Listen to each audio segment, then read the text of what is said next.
Welcome to RebellionZ, where we hear from the young generation that's ready to redefine the world. The United States has once again found itself in a polarizing debate about immigration. And in an election year, the majority of American voters across the political spectrum seem to agree on at least one thing. So we must reform our immigration system. U.S. Border Patrol recorded the highest ever number of migrant crossings at the southwestern border in December 2023. Footage from the New York Post shows over 300 migrants rushing through the border fence. Democrat-run cities like New York and Chicago have struggled to provide housing and basic services for the tens of thousands of migrants bussed north by the Republican governor of Texas. In June, President Biden issued an executive order that aimed to slow the surge. Today, I'm announcing actions to bar migrants who cross our southern border unlawfully from receiving asylum. And it worked. Last month, migrant crossings were at the lowest level since 2020. But in this final stretch before voters head to the polls, the rhetoric has gotten a little out of hand. The people that came in, they're eating the cats, they're eating the pets of the people that live there. And this is what's happening in our country. And the paths that the two major parties have taken on immigration are beginning to converge. I will take further action to keep the border closed between ports of entry. But do these sentiments represent the youngest generation of voters, the ones that make up the most racially and ethnically diverse generation of Americans ever? We've gathered young folks from around the country to share their perspectives on immigration, identity, and what being an American means to them. I'm Sophia Ongela. I'm 24 years old. I'm born and raised in Los Angeles, California. I consider myself progressive, so I lean left politically, and I plan on probably voting for Kamala Harris in this election. My name is Saul Rascon Salazar. I'm 23 years old. I was born in Sonora, Mexico, but live in Phoenix, Arizona. I lean left, moderate, and in this election, I cannot vote because I am a DACA recipient, which means I'm not a U.S. citizen. I am Victoria Snitzar Churchill. I'm 27. I currently live in Arlington, Virginia. I was raised in the Seattle, Washington metro area, and I was born in Moscow, Russia. And I'm a conservative, and I plan to vote for Donald Trump in this election.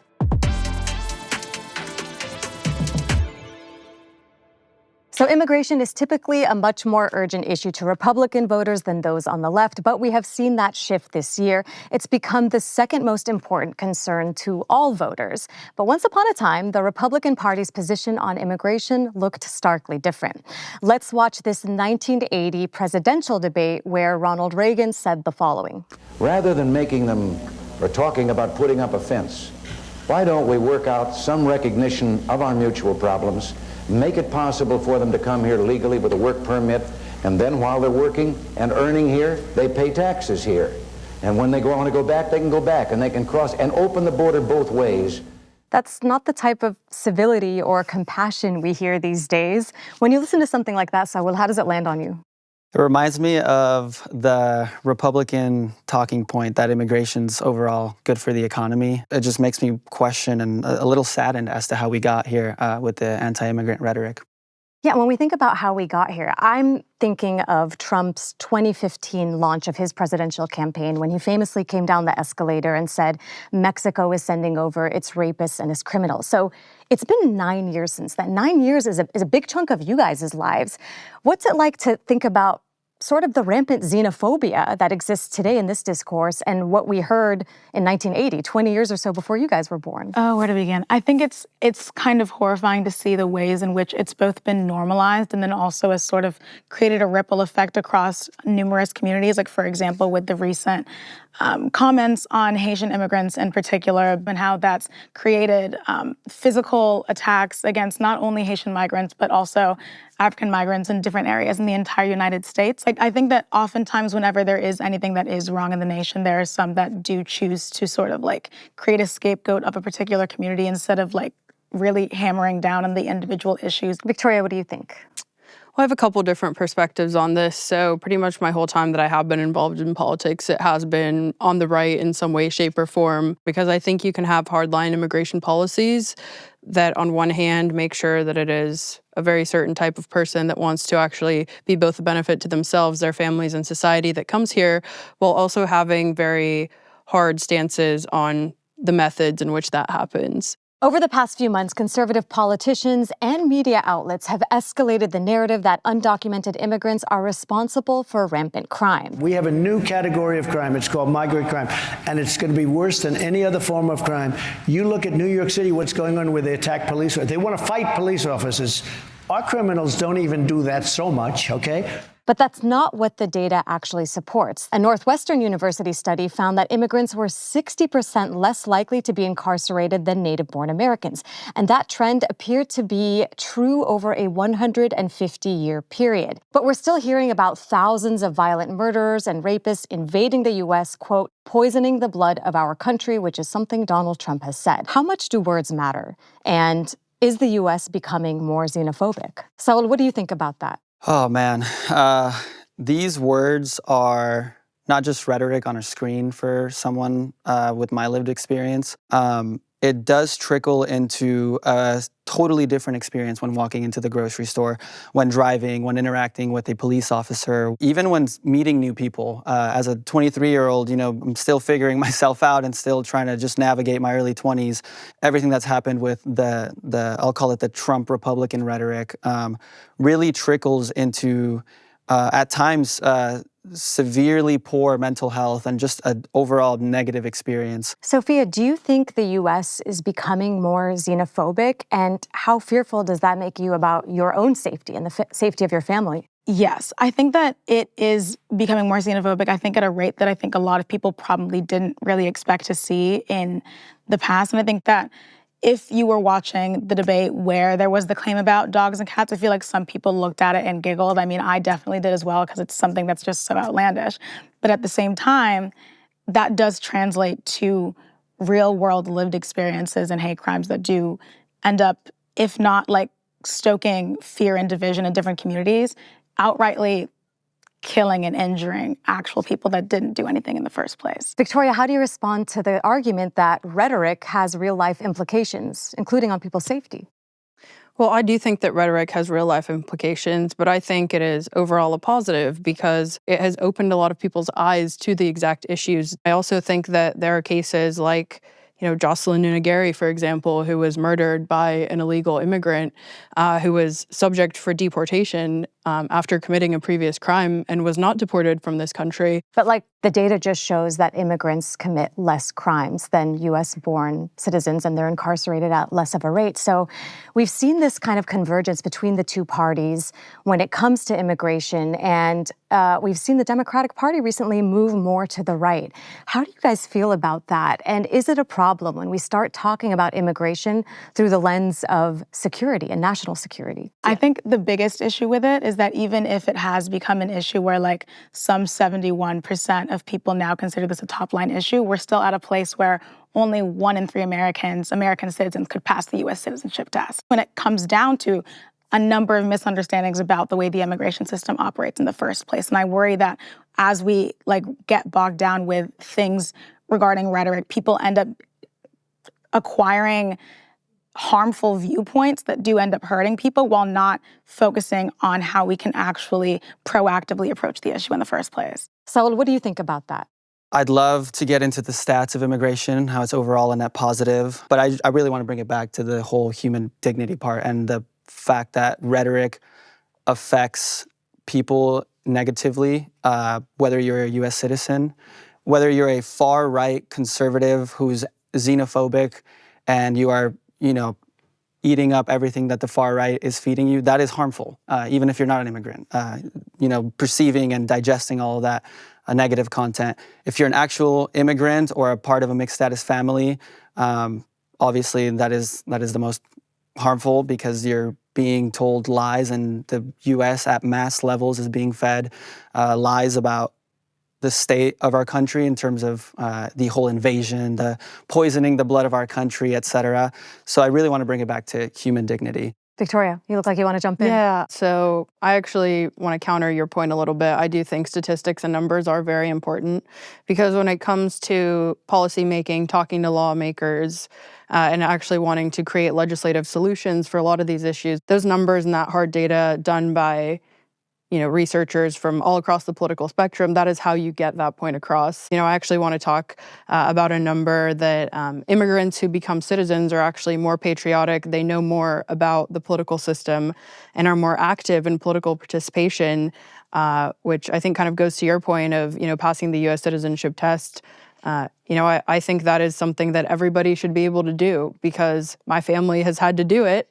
And I think that going through that process actually makes us much more appreciative for the system that we have here in the United States. And just to that point, I didn't say that numbers and statistics are not important. I just believe that human dignity is more important because I don't like to remove the humanity from the immigrant experience. Do you guys feel like there's a generational divide in terms of how you talk about immigration and how you see the older folks talking about it? Specifically like the generation that's running for president now. Or generations, should we say? I think it's thank God there's some kind of diversity in the job pool, which is still not diversity. If you just even compare the people in this room with the average age of the majority of our lawmakers, they're having an entirely different conversation. I also think very often about the fact that so many of our lawmakers were grown during the civil rights era and have their own thoughts on that. But I do think, and polls have also reflected the same thing, that young people feel much more progressive on immigration, generally speaking, than older generations. So, Sophia, let me ask you then, because in the beginning you said you will likely vote for Kamala Harris. We're hearing Kamala Harris talk about sealing the border and being stricter about enforcement. How do you feel about that? And is this the right approach in your mind? As someone who also was her constituent when she was a senator and she did not have such hard right approaches to immigration, it is disappointing. I mean, even things like sealing the border, things that are explicitly against international law, specifically the Refugee Convention, which we are signatories to, original signatories to. Also, for the first time since, I believe, 2012, this past DNC did not have an undocumented speaker to be able to speak to that lived experience. Yeah, what about you, Saul? Because I know you live and work in Arizona right now, which not only is a border state with Mexico, it is a swing state, right? And it's really hot there right now. To me, from a third-person, zoomed-out perspective, and I lived 5 years in Los Angeles after high school, after growing up in Phoenix, and now I'm back for the fact that it's a swing state, and I feel like my work would have much more impact there. I think the right has gone so far in the topic of immigration, the cats and dogs, the rhetoric is almost comedic, unfortunately, that it allows the Democratic ticket to sort of be softer and more border security focused. So I want to talk a little bit about the two candidates and their proposed immigration policies. Earlier this year, the architect of Trump's immigration policies, Stephen Miller, summarized what a second Trump presidency would look like. The immigration issue is extremely simple. The policies involved in fixing it are very complicated. The simple part is seal the border, deport all the illegals. So we know Trump wants to seal the border, conduct mass deportations, end birthright citizenship for people born to parents who are in this country illegally, and build more of the border wall. This is what Vice President Harris recently told a rally at a border town in Arizona, which is a highly contested swing state that Saul calls home. Those who cross our borders unlawfully will be apprehended and removed and barred from re-entering for 5 years. So improving border security is actually supported by large majorities of both Trump supporters at 96% and Harris supporters at 80%, according to Pew Research. Now, Sophia and Saul, you're both out there working to get people registered to vote and speaking to them. What are you hearing from young folks, specifically when it comes to immigration and this topic? When it comes to border security, it's a topic that when I was working for Senator Mark Kelly's campaign in 2020, that campaign was a trial to see how the Arizona voters felt about it, and it seemed to have captured yet again a larger voting pool, especially in the moderates, which, again, the far right has gone so far. And to my point earlier, comedic, I meant the candidate, to me, is a joke, not what he's saying are jokes. And I think the cognitive dissonance part of the Latino voter, the Latinos for Trump specifically, really fuels this need for more border security and more militarization and more really resources and assets that Arizona taxpayers simply cannot afford to do given our budget deficit right now. So it makes me sad because it doesn't focus on the actual things that would make this country a significantly better, safer, more innovative place to be in at an international level, not just in Arizona. Yeah. How about you, Sophia? How are you hearing people talk about this? I mean, in situations like this, you can very much tell the politicians are basically just saying what people want to hear and not what makes that much sense, generally speaking. If the issue is like the existence of undocumented immigrants in the United States, the majority of people who are undocumented in the States do not come from the southern border. It's from visa overstay. So situations like that, again, make it more obvious that people are kind of just trying to pander to a certain amount of voters rather than actually like focus on the solutions. So I want to go back a second to Trump's proposed policies. One of the things I named was ending birthright citizenship to children born in the U.S. to parents who are not here legally. Victoria, that's actually something you support. I want to read an excerpt from an article that you wrote in the American Conservative. You said ending birthright citizenship for children of illegal immigrants would make the American immigration system more just and promote patriotism for naturalized citizens. How so? Immigrants that become citizens are actually more patriotic. They have higher rates of civic participation. They are more engaged in the American political system than actually a lot of natural-born, native-born citizens are. And so that is one angle of it. The other part of it is because when we talk about deportations, one of the things that the Trump administration got in trouble for the first time was family separation, because you had people that the children were able to remain in the U.S. because they are U.S. citizens. The parents were not. And so I think one way to get around that is saying we are going to deport everybody. Now, when it comes to deportation, I think there's really this horrific image that people have in their heads of ICE agents conducting raids. I think when most conservatives think about deportation, that's not what they want. For example, what I hear a lot of conservatives wanting, and actually not just conservatives, voters in swing states, as I've been going around talking to them for my current job, is that, for example, when law enforcement encounters somebody that is here illegally, they should be able to deport them. Okay, so I want you to jump in here because this is obviously a very personal topic for you. You are a dreamer, you're a DACA recipient, your parents are undocumented, one of your siblings is a U.S. citizen, one of them is undocumented, mixed status family. So when you hear Victoria speak as she just did, and when you hear the proposal to end birthright citizenship and increase deportations, how do you respond to that? When I was 5, 6, 7 years old, had to sort of plan this master plan to go around the grocery store to make sure that we skip that one cross street, and to hear the stories of my parents' coworkers, friends, or friends of friends just having to sit under those tents when it was 120, 125 degrees Fahrenheit some of these summers because they drove without a driver's license. It makes me really sad because it's so far removed from the actual literal boots on the ground, the scorching hot ground.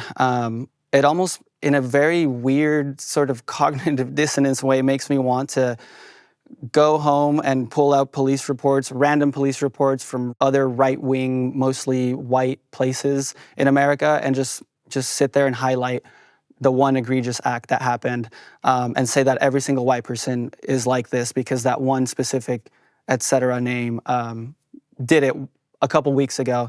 And that's exactly what you're doing. You're highlighting a very niche immigrant who, God knows the backstory, and you're putting an umbrella over my dad, Saul, my mom, my best friends growing up. And it's simply unfair, but it's simply sort of a jab to the face that I have to take as a part of the immigrant experience yet again.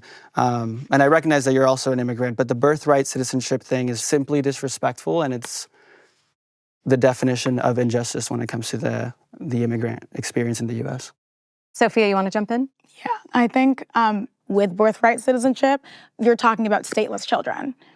Like actually completely stateless, because if their parents are from a country that does not also have birthright citizenship or citizenship from lineage, you're stateless entirely. That's a good point. Victoria, how do you respond to that? So my family is also mixed immigration status, and my sister was born in this country, so she was born into citizenship. And I think that, even though she's very smart, she's an engineering student, I don't think she is as politically astute or politically aware as I am, because when I first started paying attention to politics, I was not a citizen. I became a citizen at 14, and then I could vote at 18. And I think I was a lot more appreciative of that right. And I think that just goes to prove that point that I talk about, that if you have to earn your citizenship, you are much more aware of the value, but also really kind of burden. Like that is why I think there should be more of a pathway to citizenship, especially for people that are working and paying taxes, because for the decade that my family lived here, that we could not vote, it goes back to the very notion of America's founding, which was taxation without representation. Same thing with my dad. He pays taxes and I wish he could vote. And he's undocumented and still pays taxes. Yeah. So I'm sure you wish you could vote. Yeah, you cannot I wish vote. I could vote. Yeah, every year, my friend TurboTax and I have a conversation, and it reminds me of how I can't vote, and it sucks. Like the amount of money that we would lose in something like a mass deportation, we would lose billions in tax revenue if something like that happened immediately. Billions. Multiple industries would be immediately upended. Like being able to do something as simple as getting food on the table would be substantially more difficult for a lot of communities in the United States. Additionally, we had heard what Stephen Miller had said about his proposal to deport every single undocumented immigrant inside of America. And that's going to take a lot of detention facilities, some of which we have, a lot of which we don't. We see that Trump is bankrolled by CoreCivic, the GEO Group, which are both private prison corporations that actively specialize in the creation of these facilities. You wonder what the priorities are for these people, whether or not it's actually good for the American people, and why they choose to have the exact proposals that they do. And it doesn't usually end up aligning what people want or need. So, Victoria, you're making the argument that citizenship is something to be earned. Yeah. Do you think someone like Saul, who has been in this country most of his life and who is a dreamer and has status under Obama's executive order, deferred action for early childhood arrivals, DACA, has he earned being a citizen? I think in my view, yes. I think a lot of times the human element of it does get lost by big government proposals. We see a proposal and then how it ends up impacting populations, whether immediately or 20, 30 years down the line, is completely not what the original intent was with DACA. I think the current people that were in power, whether that was Congress or the executive branch, they thought it was a very good idea, but they didn't think about the impacts of how it would make you feel sitting here, 15, almost 20 years later. DACA was always supposed to be a temporary protection for a permanent solution for dreamers. To prove that has expired, so to speak, there's a lot of high school students that I work with at Aliento that are undocumented because they no longer meet the requirements, et cetera. And then going back to your point about the earning and sort of the meritocracy feeling of immigration, and you said that you have found that immigrants who become U.S. citizens, they overcompensate and they're more engaged and all that. I completely agree. The same applies to lack of crime and they want to stay under the radar. You don't want to be seen when you're an immigrant, whether you're undocumented or a U.S. citizen. And that, I think, proves that initial point about there being less and less crime while there's more and more hateful rhetoric towards immigrants. And I love that you proved that for me. I want to ask you guys your thoughts moving forward, solutions-wise. So I do want to ask about solutions, but before that, I have one more question, and that is, we're talking so much about this rhetoric that demonizes immigrants and the anti-immigrant narratives that are being used to stoke fears.